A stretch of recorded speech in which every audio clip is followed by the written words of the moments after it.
Welcome to BWISE PoliSports Brief, where we unpack the politics behind the plays. Today's word, policy in sport. Because even when you think it's just a game, somebody's policy is deciding who gets to play. This is your host, Political Leo, and today we're breaking down how political decisions shape access, opportunity, and visibility in every corner of sport. Policy in sports tells us how rules, regulation, and government or institutional decisions shape who plays and who profits. Every foul, scholarship, or sponsorship deal has a policy behind it. Policies shape sports from playgrounds to the pros. Policy means the official rules or decisions set by government, schools, or organizations to guide behavior and manage systems. Policy isn't just a rule written on paper. It's a set of decisions about power that tells you who gets access, who gets resources, and who gets consequences. In sports, policies touch everything: eligibility, recruiting, transfer rules, disciplinary action, media coverage guidelines, even who gets practice facilities at 6 p.m. versus who gets the 6 a.m. slot. You can think of policy as the invisible playbook behind the actual playbook, the blueprint that shapes what competition looks like long before the athlete hit the court. And because policies often come from people who have never lived the experiences of the athletes they regulate, they can reinforce inequities instead of resolving them. Sports policies determine who can play, what's funded, and how fairness is enforced.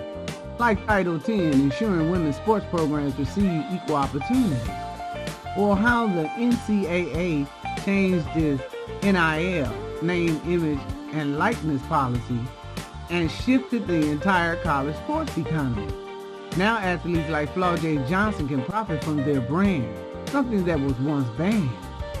Policies determine which bodies matter in sport. For example, equipment requirements influence who can afford to participate. Eligibility rules decide whether you get to compete or are forced to sit down. Funding policies determine whether your team gets new uniforms or recycle ones. Broadcast rights policies decide who game gets shown on national TV and who highlights get buried.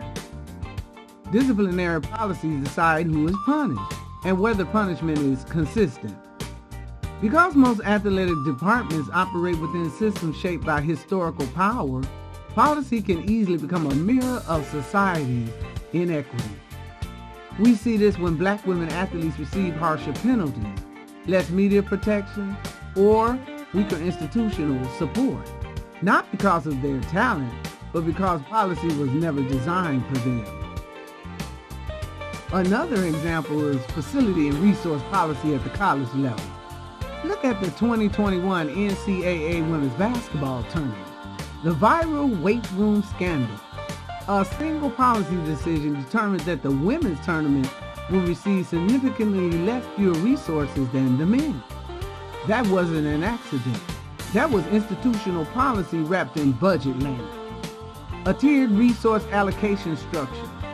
It sounds neutral, but what it really means is men get full equipment, women get yoga mats and a set of dumbbells, and nobody is supposed to question it. When that story broke, the NCAA didn't blame sexism, they blamed policy oversight. But oversight is policy. When the people writing the policies don't prioritize equity, inequity becomes the default.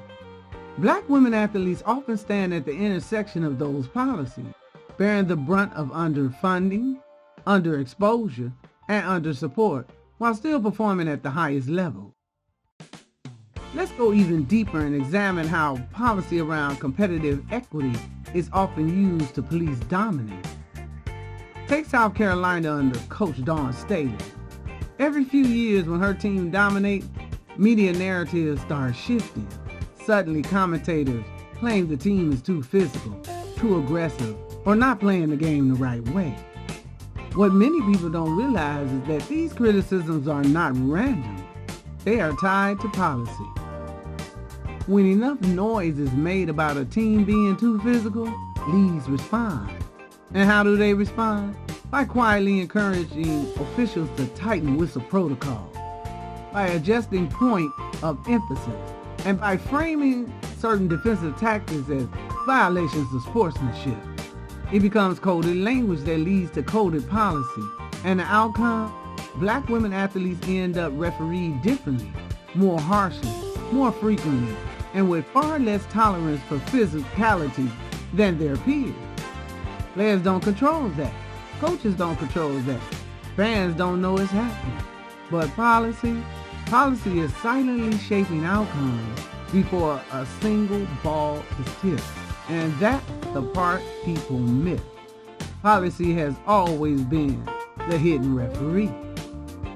Policy hits black women harder because they operate at the intersection of race, gender, and economics.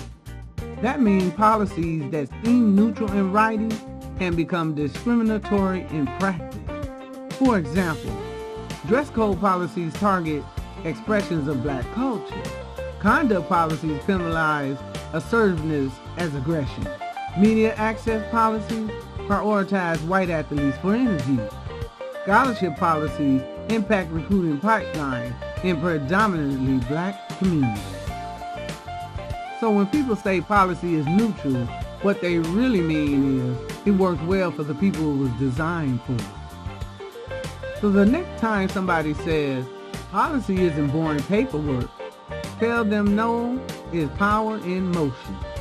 It decides who benefits, who's punished, and who gets left behind. Policies tell you who the system was built for and who it wasn't. And remember, in sport, nothing is accidental. It's all policy at play. If you want to understand who wins, follow the policy and you'll find the politics. That's your BWISE PoliSports Brief on politics and sports.